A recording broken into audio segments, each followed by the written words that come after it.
అది మొత్తం ఒక 14 ఎకరాలు ఉంటుంది. 14 ఎకరాల భూమి అది. 14 ఎకరాలకు 12 ఎకరాల మామిడి తోట అన్నది. ఈ 12 ఎకరాల లోపల మొత్తం మామిడి లోపల అన్ని బెంగనపల్లిను, కొన్ని దశరి ఉన్నాయి, కొన్ని హిమాయతీ ఉన్నాయి, కొన్ని కేసరి ఉన్నాయి. అయితే రైతులు అనేవారు ఎవరే కానీ ఒక్కటే రకంగా చెట్లు మాత్రం పెట్టదు. మామిడి తోట లోపల కొన్ని మునిగ చెట్లు, కొన్ని వేప చెట్లు, కొన్ని అల్లనేరేడు చెట్లు, ఈ రకంగా చెట్లు పెడితే ఏమైందంటే ఈ మామిడి తోటలో ఫస్ట్ ఆఫ్ ఆల్ పూత వచ్చేది మునిగ చెట్లు పూత వస్తుంది. ఆ మునుగ పూత వచ్చిందంటే మునుగ పూత మీద మొత్తం ఎక్కువైతే మన తేనెటీగలు బాగా వస్తాయి. ఆ తేనెటీగలు వేస్తే ఆ మునుగ కథం అయిపోగానే వేస్తే మళ్ళీ ఏది మామిడి చెట్టుకు పూత స్టార్ట్ అవుతుంది.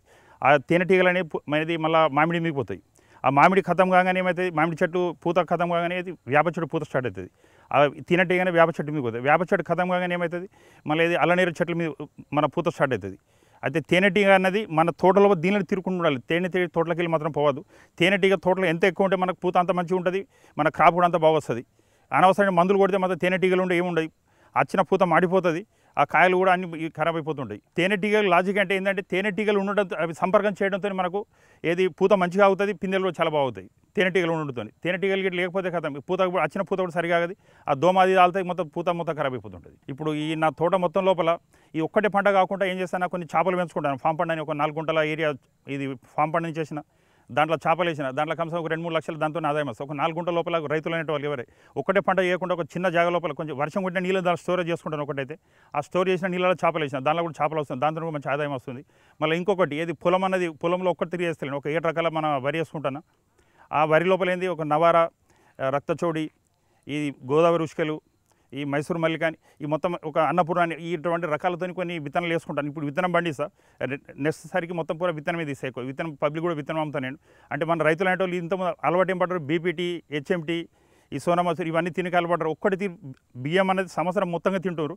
అట్లా తినకుండా రోజు ఒక తీరు మార్చి తింటే మాత్రం మనిషి ఆరోగ్యం కూడా బాగుంటుంది, అందరూ మంచిగా ఉంటారని ఆలోచన. అందుకబట్టి ఈ రకంగా చేస్తున్నాను. దీని వాటర్ మీద డ్రిప్ ద్వారా ఇస్తున్నా, దీనికి వాటర్ మొత్తం డ్రిప్తో ఇస్తున్నా. దీనికి డ్రిప్ కూడా వేయడం పద్ధతి ఎట్లా అంటే పొద్దున లేదంటే సాయంత్రం వేయాలి. మామిడి చెట్టుకు ఇప్పుడు పూత వచ్చి పిందె వచ్చిన తర్వాత పొద్దున సాయంత్రం తప్పనిసరి చేయాలి. మళ్ళీ ఇంకోటి ఇచ్చుడు మొదలు పెట్టినా వారానికి ఒకసారి ఇచ్చుడు మాత్రం చేయదు. నీళ్ళు ఇచ్చినప్పుడు మనం నీళ్ళు ఎట్లా తాగుతుంది చెట్టుకు అదే రకంగా పొద్దున 2 గంటలు, సాయంత్రం 2 గంటలు నీళ్ళు ఇస్తే సరిపోతుంది. పొద్దున్న దాకా కూడా నీళ్ళు ఇచ్చే అవసరం లేదు. మళ్ళీ ఒకసారి ఒక్క రోజు కట్టి ఒక వారం రోజుల తర్వాత నీళ్ళు కడతారు, అట్లా ఇట్లా కట్టిందంటే ఉన్న పిందె రాలిపోతుంది, ఉన్న పూత కూడా రాలిపోతుంది, చెట్టు కూడా గడబడితే రైతులు అనేది మొత్తం తప్పనిసరిగా గమనించారు దీన్ని. మళ్ళీ ఇంకోటి వచ్చే ఆదాయం ఏంటంటే కమ్సకం ఈ తోట మొత్తం మీద ఒక 80 నుంచి 90, 100 టన్నుల కాయ వస్తాయి నాకు. దీంతో ఎంత వస్తుంది, ఎంత లేనా 14-16 లక్షల దాకా దీన్ని బట్టి నాకు ఆదాయం వస్తుంది. నాకు కూలీల కొరత దీనికి పెద్దగా సమస్య ఏమి ఉండదు. ఎందుకంటే ఇది దున్న కాబట్టి అన్ని ఆవులను తిని విడిచిపెడితే ఆవులు మొత్తం దీన్ని తీస్తుంది. ఇది దున్నుడు పడతలేదు, కూలీల కొరత కూడా నాకేమీ చేసలేదు. మళ్ళీ కాయ తెంపేటప్పుడు ఎవరైతే మార్కెటింగ్ ఎవరైతే వాళ్ళే వచ్చి నాకు కాయ కొనుక్కుంటారు కాబట్టి నాకు ఎలాంటి ఇది లేదు. మనుషులు తీసుకుని వస్తాడు, ఇక లారీ పెడితే ఇక్కడనే మొత్తం పెట్టెలు ప్యాక్ చేసి ఇక్కడ తీసుకుని పోతాడు. ఈ మార్కెటింగ్ ఈ మన ఆర్గానిక్ అని పండిస్తాను కాబట్టి నాకు రేటు కూడా మంచిగా ఇస్తున్నారు. బయట రేటు ఒక 30 ఉంటే నాకు 50-60, ఒక 70-80 దాకా ఉన్న రేట్ ఇస్తున్నారు నాకు.